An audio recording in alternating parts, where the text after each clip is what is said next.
আয়ুষ আর কুসুম এখন অব্দি এলো না।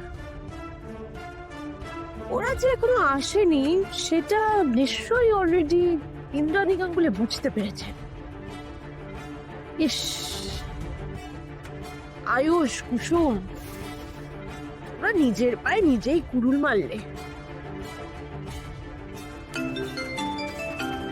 এই তো ফোন এসেছে। হ্যালো মনি। হ্যাঁ হ্যাঁ হ্যাঁ হ্যাঁ মেঘা, আয়ুষ আর কুসুম ফিরেছে? না মনি, আয়ুষ আর কুসুম এখনো অব্দি আসেনি। আমি কতবার আয়ুষকে ফোন করলাম কিন্তু ওর ফোনটা আউট অফ রিচ বলছে। আমার তো খুব টেনশন হচ্ছে। রাত হয়ে গেছে না, জঙ্গলে কত ধরনের প্রবলেম হতে পারে। এই একই ভয় তো আমিও পাচ্ছি। না না, মেঘাকে সেটা বুঝতে দেওয়া যাবে না। ও একা আছে, ভয় পেয়ে যাবে শেষে। তুমি একদম চিন্তা করো না মেঘা, ও চলে আসবে। আয়ুষ আর কুসুম এক্ষুনি চলে আসবে। আসলে মনি আমি টেনশন করছি কুসুমের জন্য। মানে আসলে মিডিয়াকে তো বুঝতেই পারছো, মিডিয়া তো সারাক্ষণ ওয়েট করে কোনো রকম গসিপের জন্য। তারা যদি জানতে পারে আয়ুষ আর কুসুম একসাথে, মানে ওরা যদি জানতে পারে যে গাঙ্গুলি পরিবারের উত্তরাধিকারী কাজের মেয়ের সাথে জঙ্গলে হারিয়ে গেছে, তাহলে তো এই খবরটা ওরা সব জায়গায় পাবলিশ করে দেবে। আর এই খবর সব জায়গায় ছড়িয়ে গেলে সব থেকে বেশি ক্ষতি কুসুমের হবে। মিডিয়া তো সবসময় সুযোগের অপেক্ষায় থাকে।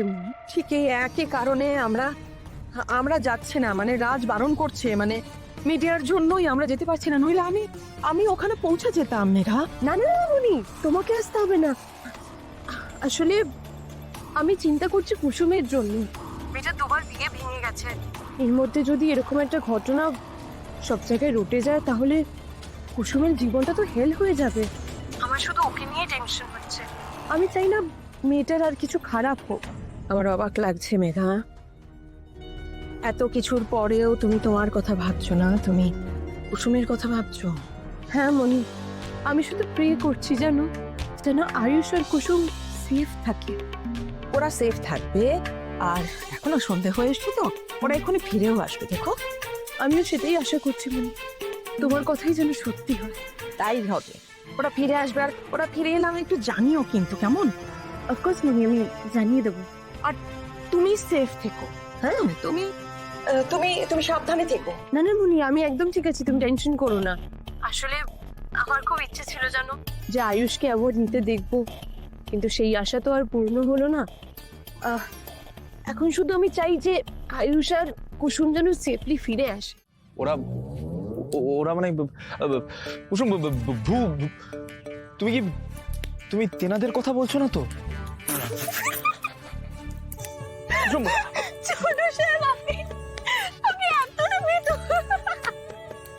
না একদমই না। ভূত আমার পুত, পেতনি আমার ঝি, ভগবান আমার সাথে আছেন, করবে আমার কি?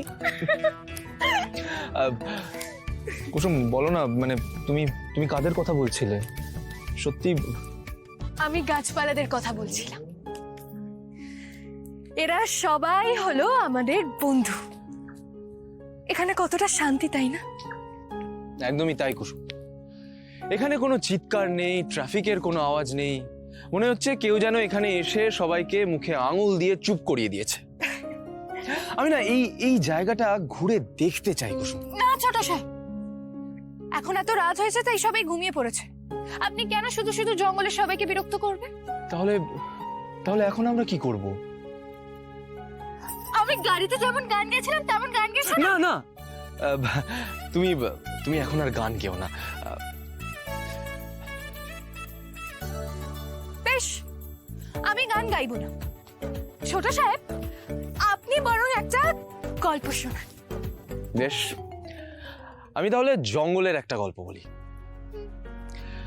জঙ্গলের রাজা বাঘ, সে... জঙ্গলের রাজা তো সিংহ। কুসুম, তুমি যদি আমার গল্পের মাঝে কথা বলো আমি কিন্তু তাহলে গল্প বলবো না। আচ্ছা আচ্ছা, আপনি বলুন। তা বাঘ যখন শিকার করে বাড়ি ফিরছিল তখন সে তার নিজের বাড়ির রাস্তাই ভুলে গেছিল। কি তুমি হাসছো কেন? ছোট সাহেব, আপনি না ব্যবসা সামলান, গল্প বলা আপনার দ্বারা হবে না। ঠিক আছে, তুমি তাহলে গল্প বলো। আমি হুম, আমি তো বেশ সুন্দরী গল্প বলছিলাম, কিন্তু তুমি তো হাসলে। এবার তুমি বলো, আমি শুনি। এই মুহূর্তে কি গল্প বলবো, আমার তো মনেই পড়ছে না কিছু। ও বাবা, মালদার লোকেরা কি গল্প টল্পও জানে না নাকি? বেশ, বলছি।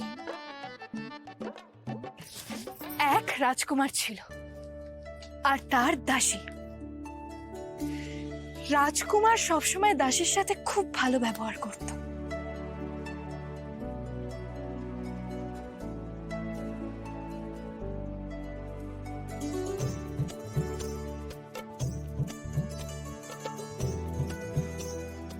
দুজনের মধ্যে এতটাই বোঝাপড়া ছিল যে রাজকুমারের মুখ ফুটে কিছু বলার আগেই দাসী সেটা করে ফেলত। আর রাজকুমারও দাসী ছাড়া কিছু করতে পারত না।